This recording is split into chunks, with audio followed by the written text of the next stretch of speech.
내용은 이스라엘이 우리나라처럼 남북으로 갈려서 300년 가까이 지냈습니다. 근데 북왕국이죠. 북쪽 왕국에 별로 좀 좋지 않은 왕 가운데 아합이라고 하는 왕이 있어요. 그 아합 왕 때 일어난 일입니다. 이 아합 왕은 또 이렇게 좀 좋지 않으면 왕도 좀 많이 자리에 있지 말아야 되는데 또 한 20여 년을 또 왕위에 있었습니다. 이 아합 왕이 자기가 그 나라를 지킨다고 하는 그 전략이 어떤 전략이었는가 하면 주변 나라들과 정략 결혼을 통해서 서로 화친 관계를 유지하는 그런 정치적인 전략을 가지고 결혼을 했죠. 그 중에 한 결혼이 바로 더 북쪽에 있는 그 시돈이라고 하는 나라의 왕의 딸과 결혼을 합니다. 그 딸 이름이 이세벨이죠. 그런데 문제는 그 시돈이라고 하는 나라가 하나님이 아주 싫어하는 바알 신의 종주국이에요. 그러니까 그 왕궁에서부터 그렇게 하나님을 싫어하는 바알 신을 섬기는 그 종주국의 공주를 이제 아내로 삼았으니 그 공주는 바알 신의 일종의 교주와 같은 그런 여인이었죠. 이 지도자가 선택을 이제 해서 자기가 주변 국가들과 서로 좋은 관계 속에 지내겠다고 하면서 이런 결혼이라고 하는 걸 선택했는데 그 결혼이 하나님이 보실 때는 그 결혼을 안 했어야 되는데 그 결혼을 해서 이제 이 거룩한 땅에 바알 종교가 들어오도록 만든 그런 왕이에요. 왕이 그 선택을 함으로 인해서 그 나라가 어려움을 당합니다. 그러니까 이 지도자가 잘못 선택 한번 하면 백성들이 아주 고통을 겪는 것이죠. 우리가 잘 아는 대로 가뭄이 듭니다. 지금 이 사르반 이야기가 나올 때는 보통 이 가뭄 기간이 한 3년 반 정도 되는 걸로 보는데요. 한 1년 반쯤 지난 상황으로 보죠. 그래서 엘리야는 사르반에서 한 2년 정도 있었던 것으로 그렇게 보고 있습니다. 그래서 우리가 지도자를 왜 기도해야 합니다. 지도자들이 바른 선택을 하도록. 그래서 백성들이 고생하지 않냐고 오히려 평안한 가운데 하나님 잘 예배하도록 기도가 필요하죠. 자금의 우리 세계적인 지도자들, 미국이라든지 뭐 일본이라든지 이런 지도자들을 보면 그렇게 박수 칠 만한 그런 리더십을 가지고 있지 않은 것 같아요. 그러니까 그냥 기업하는 분들이나 일반 국민들도 좀 어려운 상황들을 계속 좀 맞이하고 있는 것이 아닌가 이런 생각을 하면서 우리가 기도가 더 필요하다 하는 생각을 이 말씀을 보면서 좀 하게 됩니다. 어쨌든 당시에 요즘식으로 말하면 경제적인 어려움이죠. 가뭄이 들어서 먹고 사는 문제가 힘들어졌으니까 이 경제적인 어려움 가운데에서 일어난 이야기죠. 엘리야라고 하는 하나님의 사람에게 하나님께서 이제 말씀을 주셨습니다. 8절 보시면 여호와의 말씀이 엘리야에게 임하여 이르시되, 지금 엘리야는 1년 반 정도를 그릿 시내가에서 머물면서 그곳에서 어쨌든 그 가뭄의 시간을 지냈습니다. 그런데 더 이상 그곳에 살 수가 없는 상황이었습니다. 그 상황에서 하나님께서 엘리야가 하나님의 사람으로서 그 가뭄의 때를 잘 보내도록 하기 위한 하나님의 말씀이 임한 것이죠. 그 내용은 이런 것입니다. 9절 너는 일어나 시돈에 속한 사르밧으로 가서 거기 머물라. 내가 그곳 과부에게 명령하여 내게 음식을 주게 하였느니라. 지금 하나님께서 엘리야가 지금 그 어려움의 상황을 이겨내도록 또는 그 어려운 상황을 지나가도록 하나님이 제시한 방법이 시돈에 속한 사르밧으로 가라는 것이었습니다. 근데 우리는 이제 성경을 읽으면서 하나님 그렇게 말씀하실 수 있으시지 하고 우리가 그냥 넘어갈 수 있는 내용입니다만, 지금 시돈에 속한 사르밧으로 가라고 하는 말씀에 이 엘리야가 예 하고 아주 좋아하면서 박수치면서 순종할 만한 그런 하나님의 명령이 아니라고 하는 것이죠. 이 시돈은 어디인가 하면 지금 이스라엘 민족이 그 가뭄 가운데 경제적으로 고통을 당하도록 먹고 사는 문제를 심각하게 어렵게 만든 그 장본인의 고향입니다. 이세벨의 고향이 시돈이죠. 그곳은 이 바알 숭배하는 그런 본거지, 본산지가 시돈이라는 말이에요. 근데 하나님께서 이 하나님의 종을 그곳에 가라는 거죠. 그곳에. 시돈에 속한 사르밧에 가라. 그랬을 때 이 엘리야가 예 하고 바로 기쁜 마음으로 긍정적인 대답을 내놓기가 상당히 힘든 그런 지금 하나님의 명령이라고 하는 것이죠. 아니 하필이면 왜 거기입니까? 그 사람들 때문에 지금 우리 민족이 이 고생을 하고 있는데 왜 저로 하여금 이 가뭄, 이 경제적인 어려움을 피해서 먹고 사는 문제를 그곳에 가서 해결하라고 하는 하나님의 의도가 무엇입니까? 하면서 이 말씀에 순종한다고 하는 것이 그렇게 결코 기쁜 마음으로 순종할 수 없는 그런 명령을 지금 하나님께서 엘리야에게 지금 내리고 있다고 하는 것입니다. 또 한 가지 있습니다. 또 거기에 보면 그곳 과부에게 가라 그랬어요. 성경에 좀 좋은 말로 바꿨으면 좋을 말 건데 하나가 과부라는 용어인데요. 그곳 과부입니다. 그러니까 이방인인 그 시돈 사람인 과부에게 가서 그 여인이 주는 음식을 먹고 살아라, 그런 말씀이거든요. 여러분, 이 고대의 과부는 일단 우선 나이 젊은 과부는 과부라고 하지 않았어요. 나이가 많은 사람들을 과부라고 말했고, 그렇게 과부라고 부르는 사람들은 스스로 경제활동을 할 수가 없기 때문에 누군가가 반드시 도와야만 먹고 살 수 있는 그런 사람이었습니다. 그러니까 지금 하나님께서 그곳 과부에게 가라고 했을 때는 지금 누군가에 의해서 도움을 받으면서 사는 그 여인에게 가서 또 먹고 사는 문제를 해결하라고 한 말씀이기 때문에 상식이 있는 엘리야 입장에서 보면 이 말씀에 어떻게 동의하고 예 제가 가겠습니다 할 수 있겠느냐는 말이에요. 시돈으로 가라고 하는 것도 동의하기가 어렵고, 아니 기왕에 보낼 거면 좀 먹고 사는데 부족함이 없는 넉넉한 집으로 보내주시든지, 지금 이 여인은 누군가의 도움을 받아야만 살 수 있는 나이가 많은 그런 여인인데 그 여인에게로 가라고 한 이 하나님의 말씀을 엘리야 입장에서는 순종하기가 그렇게 썩 달갑지 않은 그런 하나님의 명령이라는 것이죠. 만약에 이런 명령을 제가 받았다면 아마도 하나님 저 그거 동의하기가 어렵습니다. 순종하기가 어렵습니다. 아니 이건 그곳에 가서 제가 어떻게 도움을 받으면서 먹고 살 수가 있겠습니까? 가봐야 남에게 도움받는 그 여인에게 가서 어떻게 도움을 받고, 그리고 그 바알 숭배하는 그 아주 총본산지에 가서 이 하나님의 종이 살으라고 하는 것은 그건 말도 안 되는 것입니다.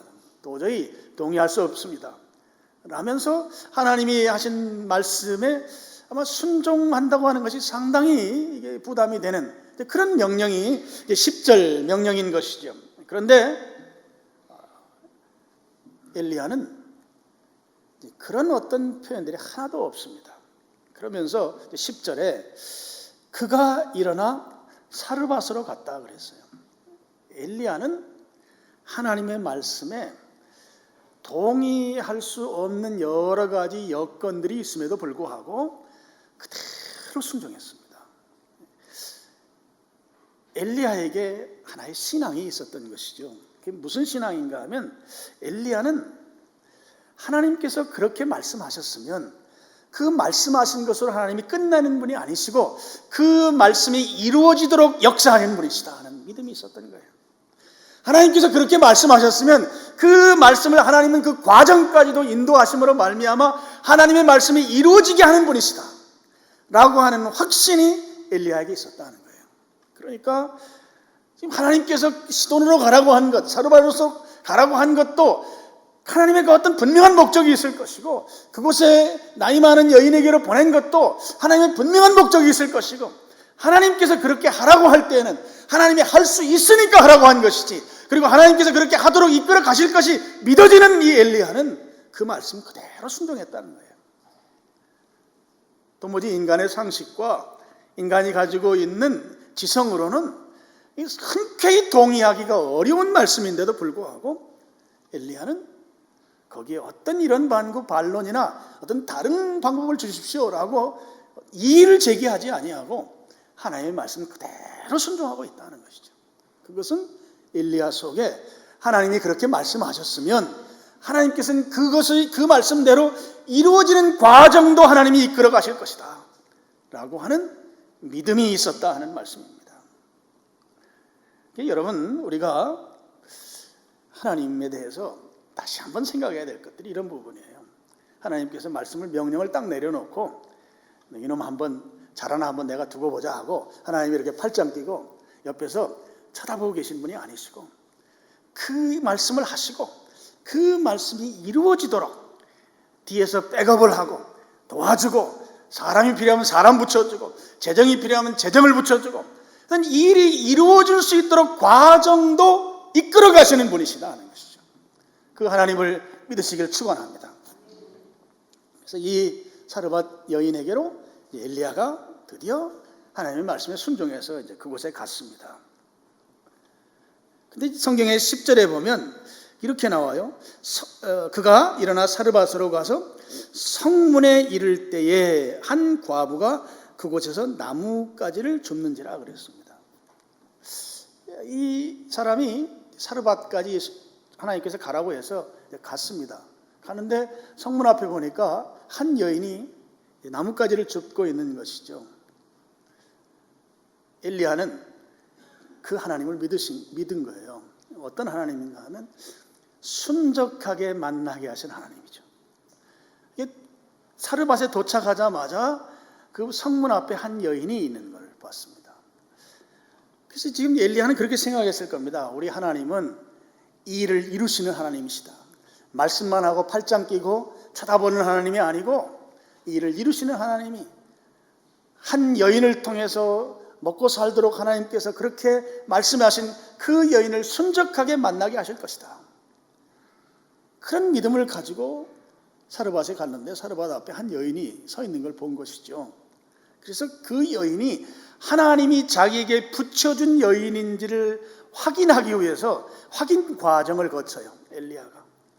일종의 하나님께서 엘리야로 하여금 음식 먹는 일, 앞으로 한 2년여 동안 그 여인을 통해서 이제 공개를 받을 그런 엘리야가 살아가도록 한 그 하나님이 예비한 여인인지를 확인하는 과정, 테스트를 하죠. 테스트는 이제 10절 후반부에 나오죠. 뭐라고 하는가 하면 나 물 마시고 싶다. 물 좀 갖다 줬으면 좋겠다. 그 말을 합니다. 왜냐하면 앞으로 엘리야를 섬겨야 될 사람인지 아닌지를 확인하기 위해서 순적하게 만난 것은 만남인데 이 만남이 하나님께서 엘리야를 섬기도록 붙여준 여인인지를 확인하는 것이죠. 그래서 물 좀 한 잔 갖다 달라 그렇게 말한 거예요. 10절 말미에 그렇게 나옵니다. 근데 여기도 우리가 쉽게 지나가면 안 되는 그런 요소가 있어요. 그럼 지금 적어도 1년 반 정도는 가뭄입니다. 물을 구하기가 매우 힘든 것이죠. 그렇게 물을 구하기 힘든 상황인데 물 한 잔 달라고 하는 것이죠. 그러면 가뭄으로 물도 구하기 힘들고 지금 굉장히 어려운 상황인데 지나가는 나그네가 물을 한 잔 달라고 했을 때 이 물은 보통 우리가 지금 마시는 물이 좀 흔한 이런 때 물 한 잔 먹는 거하고 이건 전혀 다른 차원의 섬김인 거예요. 근데 이 여인이 어떻게 합니까? 12절 보면 그가 가지러 갈 때에 이렇게 되어 있습니다. 엘리야가 물 한 잔 달라고 한 거 이게 간단한 요청이 아니라는 거예요. 당시의 상황으로 보면. 그런데 이 여인이 그 말에 이 엘리야에게 물을 한 잔 주기 위해서 물 가지러 간다 하는 것이죠. 그랬을 때 엘리야의 마음속에 엘리야는 지금 무슨 생각을 하고 있는 거예요? 하나님이 붙여준 여인인지 아닌지를 확인하는 과정을 지금 진행하고 있는 중이었어요. 그런데 그 어려운 일을 이 여인이 기꺼이 물 가지러 가고 있는 걸 보고 하나님께서 순적하게 나를 도울 여인을 만나게 해주시는구나. 저 여인이야말로 하나님께서 붙여주신 바로 그 여인이로구나 하는 것을 비로소 이제 확신을 갖게 된 것이죠. 그래서 가고 있는 여인을 향해서 이제 불러 세웁니다. 가서 물 가지러 가서 물을 떠온 여인이 아니에요. 가는 중에 불러서 하는 말이, 가면 내가 먹을 떡도 좀 갖다 줬으면 좋겠다. 하나님이 붙여준 여인이니 지금 내 출출한데, 내가 배고픈데 기왕이면 내가 먹을 떡까지 갖다 주면 좋겠다. 그렇게 지금 표현하고 있는 것이죠. 11절을 보시면, 그가 가지러 갈 때에 엘리야가 그를 불러 이르되 청하건대 내 손에 떡 한 조각을 내게로 가져오라. 하나님이 붙여주셨다고 확신했기 때문에 이 여인에게 먹을거리를 가져오라고 하는 그 부탁까지 지금 하고 있는 것이죠. 근데 12절을 보면 이 여인이 뭐라고 말하는가 하면, 중간쯤에 떡이 없습니다. 당신에게 줄 떡 없습니다. 그렇게 이 여인이 대답을 해요. 12절, 그가 이르되 당신의 하나님 여호와께서 살아계심을 두고 맹세하노니 나는 떡이 없고, 떡 자체가 없다는 거예요. 아마 이 순간에 엘리야가 순간적으로 당황하지 않았을까 생각이 들어요. 아까까지만 해도 저 여인이 하나님께서 내가 앞으로 가뭄의 때를 잘 넘어가도록 붙여진 만남의 복을 준 순적한 만남인 줄 알았는데, 갑자기 떡이 없습니다 하고 나오거든요. 그러니까 당황할 수밖에 없겠죠. 그런데 이 여인이 떡이 없다고 하는 말을 하면서 그 앞에 붙인 수식어를 보면 이 여인으로서는 도무지 할 수 없는 표현을 지금 하고 있습니다. 무슨 수식어인가 하면 12절, 그가 이르되 당신의 하나님 여호와께서 살아계심을 두고 맹세하노니, 당신의 하나님 여호와께서 살아계심을 두고 맹세하노니, 어떻게 이방 여인, 사르밧 여인이 당신의 하나님 여호와 이런 용어를 쓸 수가 있느냐는 말이죠. 하나님을 두고 맹세한다는 말을 어떻게 할 수 있느냐는 말이죠. 이 말을 통해서 엘리야는 더 확신했을 것이에요. 하나님께서 지금 이 가뭄의 때를 지나갈 수 있도록 붙여준 여인이 바로 저 여인이로구나. 아주 확실한 그런 인사이트를 받게 된 표현이 바로 당신의 하나님 여호와를 가리켜 맹세합니다 라고 한 이 수식어 속에서 더 확신을 갖게 되었을 것입니다. 엘리야는 하나님에 대한 아주 극진한 신뢰가 있었던 사람입니다. 하나님께서 사르밧이라고 하는 지역에 자기를 보내면서 그곳에서 그냥 가서 어떻게든지 네가 알아서 살궁리를 해라 이런 것이 아니고, 그곳에서 한 여인을 만날 것이요 그 여인을 통해서 내가 먹고 사는 문제를 해결해 줄 것이다 라고 하나님께서 그 여인을 만나는 과정에 너무나 순적하게 만나게 하시고, 그리고 그 여인을 통해서 공개받게 한 그런 내용들이 너무나 자연스럽게 오늘 성경이 우리에게 소개해 주고 있는 것이죠. 떡이 없다고 한 이 여인이 그 다음 말을 이렇게 말하죠.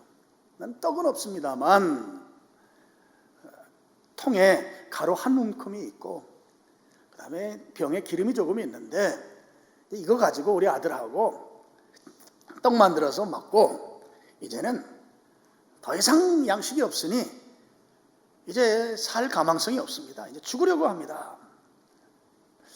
이 이야기는 이렇게 볼 수가 있는 말이에요. 지금 내가 가지고 있는 것으로는 당신을 공개할 수 없습니다. 당신에게 먹을 거리를 내가 제공할 수 없습니다. 왜 그런데 당신의 하나님이 나에게 당신을 붙여주어서 당신이 나를 통해서 이 가뭄의 때를 지내도록 그렇게 말씀해 주셨는지 내가 도무지 받아들일 수가 없습니다. 지금 우리 9절 말씀을 보면 하나님께서 이미 미리 우리 시쳇말로 손을 쓰신 거예요. 사르밧에 있는 그 여인을 하나님이 어떤 방법으로든지 미리 만나셔서 그 여인을 설득했든지 아니면 특별한 계시를 주셨든지 성경은 이제 9절에 보면 명령했다고 나오거든요. 그 여인에게 엘리야를 잘 공개하도록 그렇게 이미 손을 써놓으셨다는 거죠. 그런데 이제 그것에 대해서 이제 12절 하반절의 내용은 나는 지금 당신을 섬길 수가 없다 이거예요. 가진 게 없기 때문에. 근데 왜 당신의 하나님은 나로 하여금 당신을 섬기라고 했는지 공개하라고 했는지 먹을 것을 제공하라고 했는지 내 도무지 납득이 되지 않는다. 그런 표현이 가루 한 움큼밖에 없고 기름 조금밖에 없고 이제 이거 먹고 우리 아들하고 같이 죽으려고 합니다. 그런 표현으로 그렇게 이 여인이 지금 대꾸를 한 것이죠. 근데 13절을 보면 엘리야가 대답을 합니다. 근데 이 대답 내용이 좀 잔인하기까지 한 가혹한 말이죠. 13절은 우리 같이 한번 읽어보겠습니다. 엘리야가 그에게 이르되 두려워하지 말고 가서 내 말대로 하려니와 먼저 그것으로 나를 위하여 작은 떡 한 개를 만들어 내게로 가져오고 그 후에 너와 나를 위하여 만들라. 내 말대로 하려니와, 내 말대로 하려니와. 먹고 죽는다고 했잖아요. 그러니까 먹고 죽어. 그런데 그냥 그대로 내 생각대로 하지 말고 떡 만들어서 우선 나한테 먼저 가지고 와. 그리고 그 다음에 내 생각대로 먹고 죽으라고. 그런 말처럼 지금 13절이 기록되어 있습니다. 그러니 이게 얼마나 잔인한 말이에요. 먹고 죽는 거 그래 내 생각대로 해, 내 말대로 해. 그렇지만 떡 만들어서 나한테 먼저 가지고 와. 그리고 그 다음에 내 생각대로 인생을 살아. 뭐 이런 표현이니 이게 참 가혹하다 못해 잔인한 그런 말씀인 것이죠. 세상에 그 떡 먹고 이제 마지막 인생을 살겠다고 하는 그 사람의 그걸 떡을 빼앗아 먹는 이 엘리야가 이게 좋은 평가를 내릴 수가 없는 사람인 것이죠. 그런데 그 말로만 끝난 게 아니죠. 14절 말씀이 뒤에 받쳐주지 않았으면 참 엘리야는 아주 잔혹한 사람이죠. 이 14절을 보시면 이스라엘 하나님 여호와의 말씀이 나 여호와가 피를 지면에 내리는 날까지 그 통에 가루가 떨어지지 아니하고 그 병에 기름이 없어지지 아니하리라 하셨느니라. 비가 다시 오는 날까지. 그러니까 그때까지 하나님이 너 죽지 않게 한다는 거예요. 먹고 사는 문제에 하나님이 책임지시겠다고 한 말씀인 것이죠. 내가 먼저 나에게 그 떡을 가져 만들어 오면 너 죽지 않는다 하는 것입니다. 안 죽으니 나한테 떡을 가지고 오라고 하는 이 말씀을 지금 엘리야가 그에게 한 것이죠.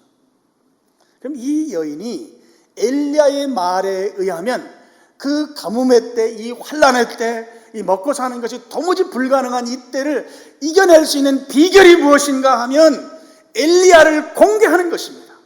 그 가지고 있는 그 한 움큼의 가루를 가지고 떡을 만들어서 엘리야를 공개하는 것, 엘리야를 섬기는 것이 이 여인이 그 가뭄의 때를 이겨내는 비결인 것이죠. 근데 이것이 실제적으로 막상 나에게 닥치면 이 일을 할 수 있느냐 하는 질문을 내리면 여기에 우리가 흔쾌하게 할 수 있습니다 라고 대답한다는 것이 쉽지 않다고 하는 것이죠. 지금 나는 먹고 죽을 수도 없는 그런 아주 작은 분량의 양식이 남아있어요. 내가 가진 전부가 나하고 우리 아들하고 먹기에도 부족한 양이 있는데 그것을 달라는 거예요. 그것을.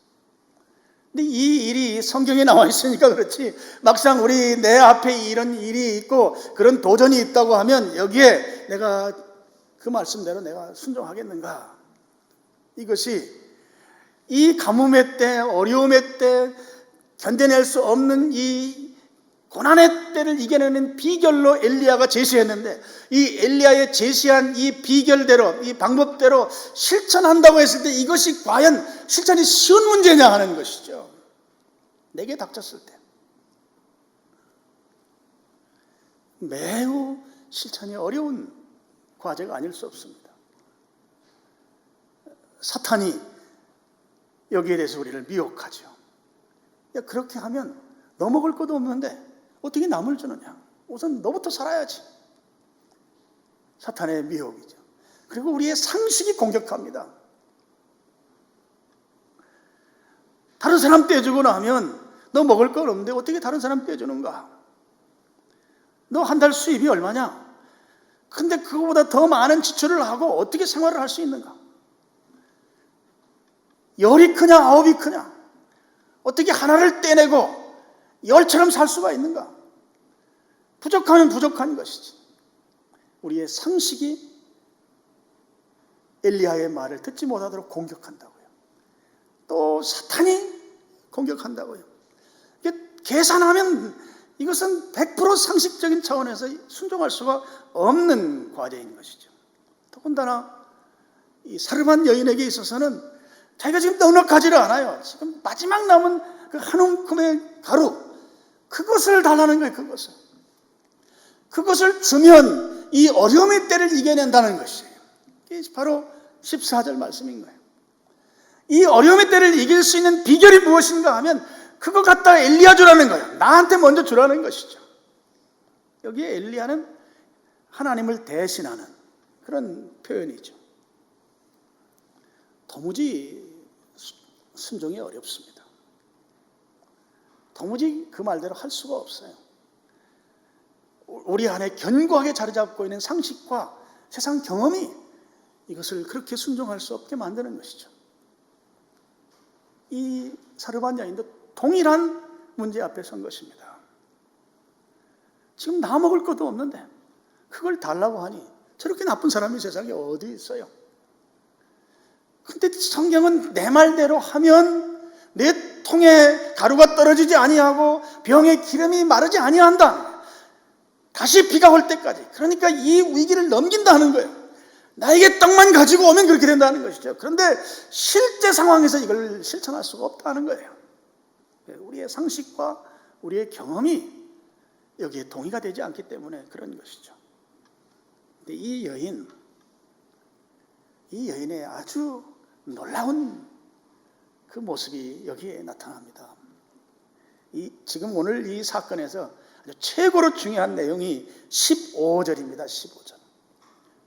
그가 가서 엘리야의 말대로 하였더니 그가 가서 엘리야의 말대로 하였더니 그가 가서 엘리야의 말대로 하였더니 지금까지 살아오면서 가지고 있었던 인생의 경험 그리고 상식 내 지성을 다 포함해도 엘리야의 말대로 할 수가 없어요.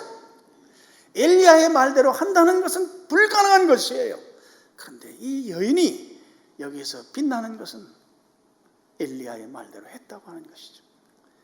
엘리야의 말을 신뢰하고 그 말대로 순종했다고 하는 것이죠.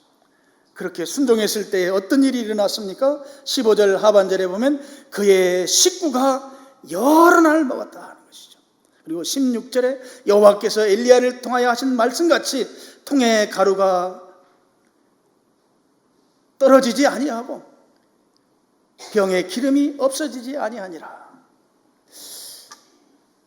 여러분, 신앙생활이 갖는 특징 하나가 이런 신비를 경험하는 것입니다.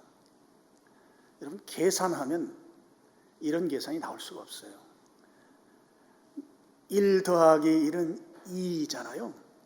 이런 계산법을 적용하면 이 사르밧 여인이 경험한 이런 인생을 경험할 수가 없어요. 불가능한 것이죠. 그래서 신앙은 신비인 것이에요. 지금 내가 먹을 것조차도 없는데 엘리야, 하나님을 대신한 존재인 엘리야에게 떡을 만들어 갖다 주었더니 그랬더니 식구들이 여러 날 같이 먹었대요. 여러 날 먹을 수 있는 식량이 아니었잖아요. 근데 여러 날 같이 먹고 통에 가루가 마르지 않고 병에 기름이 떨어지지 않았다는 것이에요. 그러니까 그들은 그렇게 한 그 순종으로 말미암아 그 위기 상황, 환난의 상황을 다 너끈히 이겨냈다는 말씀인 것이죠. 이것이 어떻게 상식으로 설명이 됩니까? 이것이 어떻게 우리가 가진 지성으로 이해할 수 있습니까? 그래서 신앙은 신비한 것이에요. 신비한 것이에요.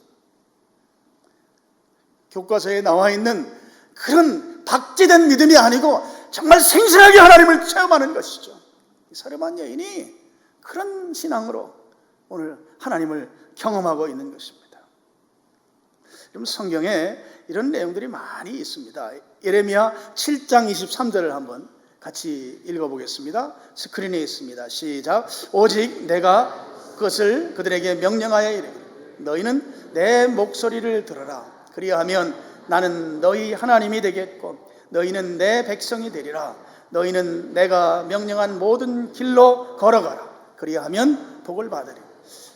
마지막 부분에 복을 받는다 이렇게 되어 있죠. 어떻게 할 때 복을 받는가? 오직 내가 이것을 그들에게 명령하여 이르기를 하나님께서 명령했습니다. 너희는 하나님의 목소리를 들어라. 하나님의 말씀을 들으라는 것이죠. 경청함으로 순종하는 것이죠. 하나님의 말씀을 듣는 것입니다. 하나님의 말씀을 들어야 돼요. 하나님의 말씀을 듣고 그렇게 들을 때 하나님과의 나와의 관계가 형성이 돼요. 내가 하나님의 말씀을 듣는 자니 여기 성경의 백성으로 나옵니다. 그분의 자녀가 되는 것이죠.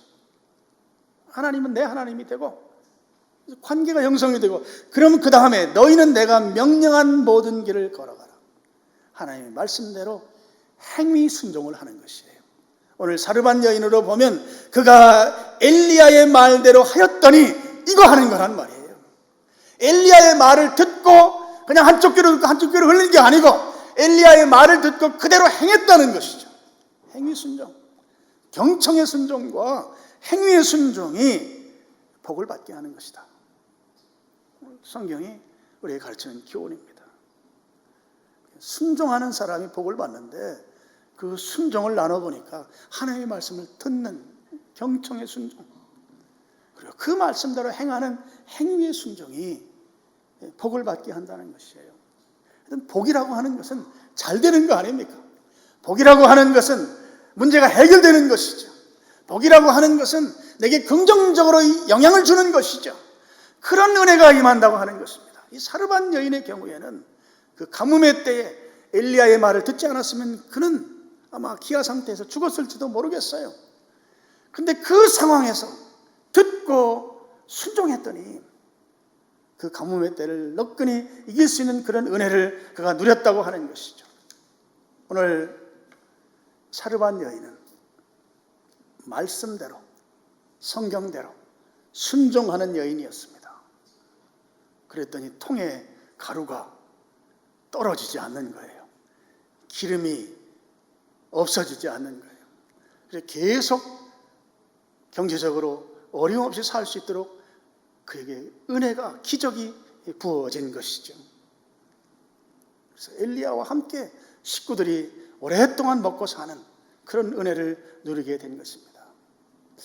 오늘 말씀을 보면 우리의 인생길이 두 길이 있다는 걸 생각하게 돼요. 두 길. 한 길은 세상이 제시하는 길이죠. 세상이 제시하는 길을 한마디로 말하면 인과의 법이 지배하는 길이에요. 인과의 법이. 원인 없는 결과 없다고 한 욥의 친구들이 제시한 그 길입니다.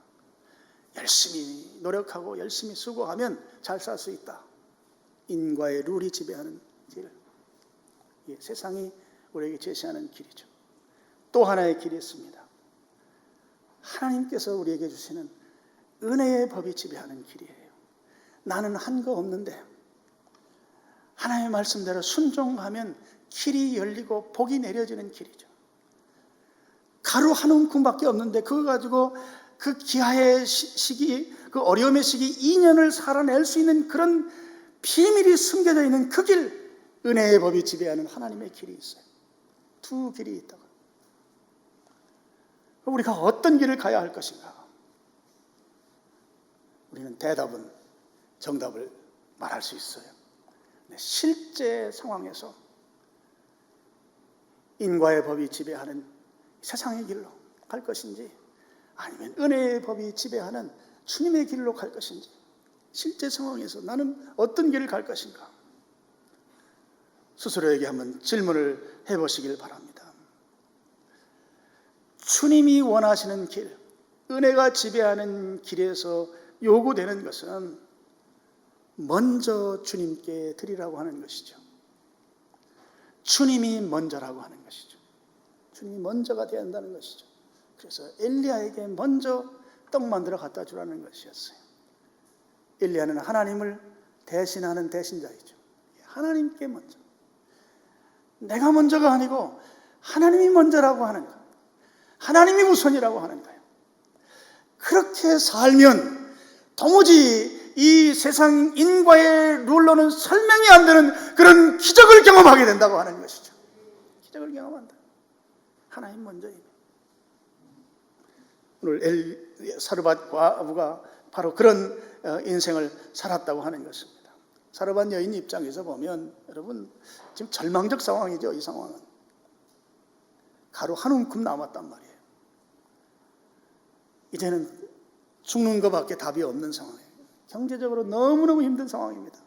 가뭄 때문에. 근데 거기에 도무지 순종하기 어려운 그런 요청이 들어왔어요. 그 한 움큼 있는 그거 먼저 떡 만들어서 엘리야에게 달라고 하는 요청이죠. 이 말을 어떻게 따르냐는 말이에요. 나도 먹고 죽을 게 없는데 어떻게 먼저 그 사람에게 요청하냐는 말이에요. 근데 이 여인은 그걸 순종했어요. 사르반 여인이 그로 인해서 그가 그 어려움의 때를 극복해냈어요. 하나님께서 그런 은혜를 주셨어요. 그래서 그걸 살아낼 수가 있었던 것이죠. 이 여인이 하나님 먼저, 하나님께 자기의 삶에 정말 할 수 없는 가운데 순종하는 일을 먼저 했던 것이에요. 그랬더니 일이 풀린 것입니다. 이게 신앙의 신비예요. 도무지 설명이 불가능한 신비로운 것이에요. 오늘 우리가 이 시대를 살아가면서 하나님께 순종하기를 원하는 주님의 말씀이 이 속에 있습니다. 순종하면 주님께서 길을 열어주신다. 복을 주신다는 거예요. 그럼 어디까지 순종해야 되는가? 사르반 여인의 지경에서까지 순종하라는 거예요. 마지막 남은 것까지 순종하라는 거예요. 마지막 남은 것까지 하나님 우선으로 하라는 것이에요. 사르반 여인은 우리의 순종의 롤 모델입니다. 그 상황에서 순종하면 하나님이 풀어주신다는 거죠. 그 어려움의 상황을 해결해 주신다는 것이에요. 그래서 오늘 우리가 세상이 제시하는 인과의 법, 인과의 룰이 지배하는 세상의 길에서 우리는 길을 바꿔야 돼요.